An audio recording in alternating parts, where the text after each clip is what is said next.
afternoon, good evening, welcome back sa ating channel, etc. So, ngayon tayo propagate ng mga virus flight specifically yun yung tissue cultured plant na nandun sa bote, tapos nilagay na natin doon sa medyo humid na area. Tapos ngayon ihiwa-hiwalay na natin. So isa pa, nga pala ito, bumili ng alien. So 500 na lang yung alien na yan. Nag-start siya ng around 1,000 plus, no? Tapos bumaba yung presyo kasi dali na natin na parami po doon dahil medium size yung mga available niya. Hindi naman maliit talaga, so maganda pa rin yung size niyan, no? So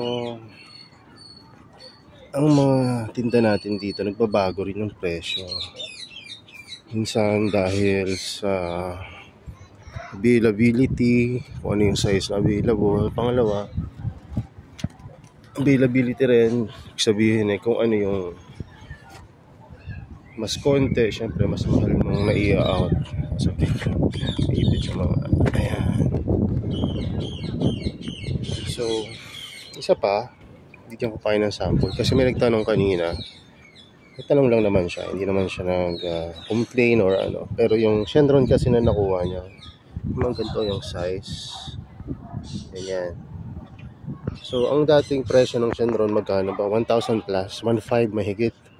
No, yung mga malalaki pa dito ng konti.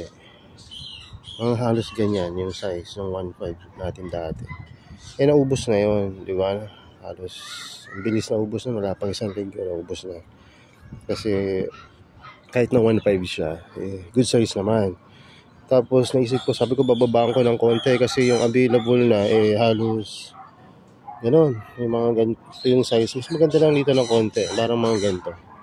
Kasi binenta ko siya ng 900. So, ubos na naman yung ganong size natin. Ngayon, alam ko mas binabaan ko pa. Ngayon parang 600 na lang yung Shenron kasi ang available na lang mga ganitong size. Ayan. So, syempre hindi ko na pwedeng ibenta yung mga mother plant kasi isa na lang.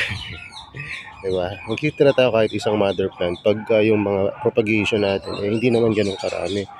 Pero tulad na itong sunrise, napakarami nila. Nag-iisa na lang yung malaki dyan. Tapos hiniling nung ating isa sa mga kaibigan natin na bilhin niya. Digo, sige bilhin mo, pero wala nang ibang freebies. Binigay ko sa kanya yung pinakamalaki. So depende yan sa pag-uusap ng seller, pati na rin ng buyer. At syempre doon na rin sa availability, no? So pag mga ganito naman na madaling paramihan, hindi na ako atubili na ibenta dahil alam ko na madaling ma-propagate at lalaki rin naman to after few months lang. So ganoon yung dahilan kung bakit tayo nagbebenta ng mas mura, mas mahal. Ito, sample pa nito. May bumili sa atin na ito, vlogger pa, no? Si Ma'am Geng Geng. Yung isa sa mga vlogger na bumili na ito. Binili niya talaga, sabi niya, ano yung binibili niya lang niya sa 500. Sabi ko, ma'am, baka gusto niya ito, mas maganda. Naisip ko yun kasi alam ko baka i-vlog niya. So, binenta ko sa kanya yung isang ganito na medyo malaki. Upright yung mga growth noon dahil yung time na yun talagang time ng pag-upright nitong Black Star. Maraming mga nag-upright. Ngayon naman, maganda ito i-propagate kasi nagka-clumps na ngayon sa mga Black Star. So, binenta ko yun ng 1,500 without any other freebies, maliban sa paso na medyo mas malaki. Which is ginagawa ko naman pagka Lalamove. Kasi pagka Shopee, hindi ko mailagay sa malaking paso kasi magmamahal yung shipping fee. So, ako magbabayad nun pagka sumobra yan sa bigat at dimension. So, kaya naibenta ko yun ng worth 1,500. Tapos, may bumili kahapon. Hindi kasing laki nung nabili ni ma'am na tago 1,500. Pero halos kasing ganda rin. Parang ganito yon, pero mas lesser traps yung naibigay ko. So, naibigay ko na ang worth 900. Ngayon, dahil wala ng tag na 900 na ganun yung size, nag-decide ako na i-delist na or alisin na doon sa list ng aking mga available na for sale na plants sa Shopee. So, tinanggal ko na yan. Kaya mapapansin nyo, wala ng Black Star na available. So, nag-isip ako ngayon na ibenta to ng worth 600. Ito yung mga ganitong size. Dahil meron pa naman naiilan. Diba? Hindi na masama yun. Kung ako sa inyo, i-grab ko na rin yun kasi mas madaling paramihin at pagandahin yung mga ganitong size. Lalong madaling i-acclimate kasi nag-uumpisa muna siya sa mas maliit. So, kumbaga, mas maliit yung chance na mag-reset yun. Hindi tulad pag ganito nakalalaki yung size. Pagka in-acclimate nyo or binawasan nyo ng mga traps, pag pinropagate nyo yun, babalik yun sa pahabang tubo. Tulad na lang na nangyari dito. Rin. So, tingnan nyo, diba? Usually upright yan yung mga Black Star. Pero pagka nagre-reset sila or umadaan sila sa cycle na pahaba sila, pahaba talaga. Pero pag ganyan, bumubelo yan, palaki ng rhizome o kaya magpuproduce ng ibang mga growth. Tulad na lang nito, ayan diba? Alam mo, tissue culture. Sorry. Napindot ko yun. Ayan. Nagkaroon ng mga daming growth. Hindi ko masyado mapakita. Ayan. Diba?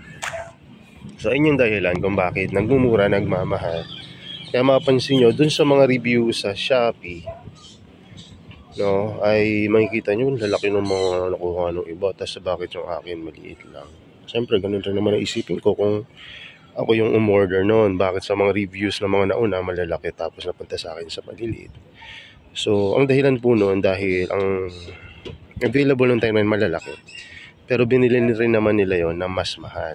So, huwag kayong masyadong magtampo kasi ganun yung naging situation nun. So, ngayon nga, dahil wala nang yung malalaki na naibigay ko dito, medium size na lang. Medium size, pero tinan nyo, laki yan, diba? Medium size na lang yan. Kasi ang size talaga ng mga Black Star, talaga malalaki tsaka upright. So, ayun ang available ngayon. Bababaan ko pa rin ang presyo ng 600. Lalagay ko. Pero ang marireceive nyo na, smaller size. Minsan talaga hindi ko na mabago yung mga updated na picture niya. Tulad ng mga iba. Hindi ko na ma-update na may update. Bakit ka mo? Kasi marami rin po akong ginagawa. At siguro kakulangan na rin sa akin yun na mag-update. Dapat ina-update ko. Pero napaka-busy po talaga. Napakarami rin kasing Venus flytrap dito na kung update ko lagi. Sana maganda, diba? Ma-update ko lagi. Kung i-update ko lagi, ganun din naman yung magiging reaction nila kasi nga kikita nila sa review, ganun yung mga na-receive ng iba tapos mapunta sa kanila, smaller size. Natatingnan ko, sabi ko mukhang wala na, pero sa loob puti pa rin yung rhizome. Ayan yan. So, ang maganda niyan sana, ako ba nag-propagate niya? Pinutol tong mga to kasi gagalaw na magagalaw, pero mukhang ano pa to, ayan, papalag pa yan, matutubuan pa yan ng mga bagong new plant. Anyway, balik na tayo sa pagpupropagate. Alala nyo ba itong pinropagate natin na vampiro na to? Nilagyan natin na maraming propagation din ng Pingicula primuliflora. Pero magtataka kayo, tumubo yung Pingicula primuliflora, yung propagation natin kahit na full sun siya, kaya lang wala siyang mga dew na mga magaganda. May dew rin pala pero hindi ganun ka dami. Hindi tulad dyan pagka medyo nasa shaded na area, mas maganda yung pag-dew niyan, diba? At mapapansin nyo, medyo pa-courting star or natutupi yung mga leaf niya kasi nga umiilag yan sa araw. So, kumpara dito, pakita ko sa inyo mga nasa shaded na pink na Pingicula primuliflora. So, ayan yung mga medyo nasa shaded. Diba mas maraming tubo pagka shaded. Tapos pa-curve talaga yung mga leaf niya. So, ayun yung difference. Pwede mong i-propagate ang Pingicula primuliflora sa full sun pero mas mapayat at patulis, pero pwede rin sa shaded. So bakit ko ba ginagawa yun? Lalagay ako sa shaded at sa full side. Ang dahilan din noon, para marami akong propagation, no? So, may mga successful naman rin yung sa pulsan at sa shaded. So, ang advantage mo pagka nakapulsan yung mga propagation mo, pings matibay, bukod doon, maiwasan mo yung mga algae dun sa propagation medium mo. So, ayun. Tapos, ayan yung mga vampiro natin. Ayan. Ito yung pinaka-mother plant niya. Malalaki pa rin yung tumutubo sa kanya. Tapos yung mga propagation natin, nagpo-produce na rin ng mga mutated traps. Tapos ito na yung mga ibang propagation. Hindi ko alam kung ilan natin, hindi ko pa naman nabibilang. 1. Ito marami yung clamps to. 1, 2, 3, 4, 5, 6. Ito meron pa to sa loob yan. Meron yan. Buhay ang vampiro na. 7, 8, 9. So, less than mga 9 siguro. Tapos may mga clumps dyan. So, more than 10 propagation natin ng vampiro. Pag lumaki na yan at good na for out, ayan, out na rin natin itong si vampiro. Actually, marami pa dapat tayo itong propagate, no? Yan. Kaya kung may mga time kayo, sabi ko sa inyo, propagate kayo, magpagarami kayo ng mga halaman nyo. At sa time na lumaki na yan, hindi masaya kayo. Maisishare nyo sa iba. Pwede nyo ibigay or ibenta, barter, diba? Sabihin nyo, sir, plano mo na nabili. Ganun talaga, minsan walang nabili. Pero okay lang yun. Palakihin nyo ng palakihin hanggat gusto na nilang bilihin sa laki. Nangyayari yun dito. Tapos pagka may mga bumili na, kita nyo, post ng iba, diba? Gagayahin na ng iba kasi syempre nagandahan sila dun sa cultivar na yun, no? Yung mga matatagal na nagko-collect, maganda o hindi pa ganun kaganda, kapopropagate pa lang, maliit pa, ilang rhizome pa lang, binibili na nila kasi bakit? Alam nila kung paano pagandahin, no? Tulad nung nabili ko nung nakaraan na nandoon, limutan ko yung cultivar niya. Sabi niya, sir, hindi ko muna ito out. Pero pinost niya na for sale kasi nakakaya sa inyo. Bibenta ko divide ko lang. Tsaka merong kasing peste yan, sabi niya, inamin niya. Kasi nga medyo marami-rami yung bibilin ko. Hindi, ayos lang yan. At least nasabi mo. Diba? Na ganun yung kalagayan. Tsaka hindi ko rin naman ikikip yan na nandun na pa rin sa original medium. Sabi ko sa kanya, i-repot ko yan. Actually, kung may chance, ipopropagate ko. No? Pero ang ginawa, dahil nga wala tayong time, hinayaan muna natin. No? So, ngayon, stable pa rin. Halos wala nang namatay na traps dahil nasa lilim sila at higher humidity. So, huwag kayong manghinayang kung makabili kayo ng hindi pa ganun ka-stable, no? Pero syempre, kung baguhan kayo, syempre maging mapili kayo. Piliin niyo yung medyo kung ano yung malaki sa time na bibili kayo halimbawa sa shop namin. Tanungin niyo, sir, ano bang malaki? Gusto ko tanong na yun kasi alam ko na pag naibigay ko yung pinakamagandang Venus flytrap by that time, hindi kayo magsisisi na bumili kayo sa amin. Yun yung magiging dahilan para bumili kayo ulit. Doon naman sa mga dati na bumibili sa amin, no? Kahit anong ipadala namin sa kanya, no, matutuwa yun sila kasi alam nila kung paano nila alagaan. Natuto na sila kung paano nila i-acclimate yun. Kaya minsan natutuwa rin ako dun sa mga dati nang nabili. Sabi niya, sir, quality, sabi ko. Quality. Unahan ka na ng iba. Marami nang nakabili na mas malalaki dyan. Hindi, sir, okay lang. Kasi pagkagaling sa inyo, medyo matitibay. Kasi nga, pulsan. So, ayun yung dahilan. Kaya may mga ibang mga buyer na mga gusto talaga nila malalaki, iba gusto multiple growth point tulad ko kasi alam nila kung paano napaparamihin yun. Iba naman gusto maliit pa kasi nga may mga iba silang reason, gusto nilang mapalaki yon dun sa growing area nila. Yung iba naman mas madaling ibiyahe tulad nung bumili ngayon. Sabi niya, sir, lalagay ko to sa ganito, sa ganyan. Sabi ko, bahala ka kung saan ka masaya. Ayan, so mag-propagate na tayo. Siguro ilalagay ko na sa panibagong video to, yung pagpo-propagate na galing sa tissue culture kasi ang haba na itong video na to. Siguro tatitle na lang natin sa video na to. Bakit? No, iba-iba yung presyo minsan ng Venus flytrap at iba-iba rin yung sizes na nare-receive nyo. Ayun yung dahil sa availability syempre ng plant. So, okay mag-alala. Kung malaki, mas mahal kung binibenta yan. Pagka nakikita nyo mas nagmumura, ibig sabihin nun, yung sizes, mas lumiliit. No? Minsan naman sa dami niyan, kaya binibenta ko na lang na mas mura para mabawasan. So, hopefully, no, pagka may mga ganong situation, no, magtanong po kayo tulad ng ginawa ng ating isa sa mga buyers sa Shopee. No? So, ang ginagawa ko naman, nagbibigay ako ng sample picture kung anong mga available size bago ako nagpapadala. Kaya, old buyer yan, bagong hobbyist na mag-start pa lang, nagpapadala ako. Minsan na talaga, hindi alam ng mga mga bago natin mga kasama sa hobby kung ano talaga yung size ng Venus flytrap. Ito isama ko na lang siguro bago tayo magtapos dito sa first video natin.